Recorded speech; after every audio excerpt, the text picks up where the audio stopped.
kendisini sürekli diri tutmak aslında ve böylece Müslüman gençlerin, Müslüman çocukların bu güneşin olmasını sağlamak.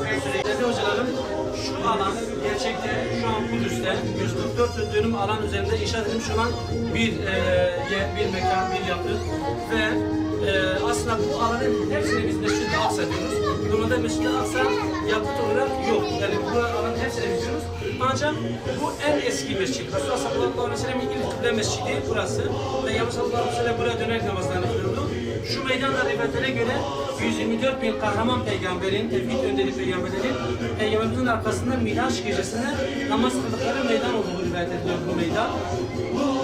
Buranın altında Süleyman Mabedi olduğu söyleniyor ve dolayısıyla Yahudiler de sürekli bir kazı yapıyorlar. O kazıyı yaparak burayı aslında yıkmaya çalışıyorlar. Hedefleri odur.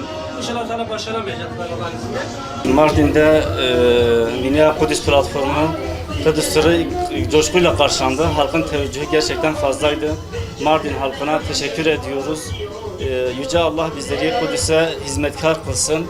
Bugün minyatür Mescid-i Aksa'yı gezdik. İnşallah ileride hür ve özgür bir Mescid-i Aksa'da namaz kılmak temennisiyle tüm Mardinlere de teşekkür ediyoruz. Gerçekten halkın teveccühü fazlaydı. Çok teşekkür ediyoruz.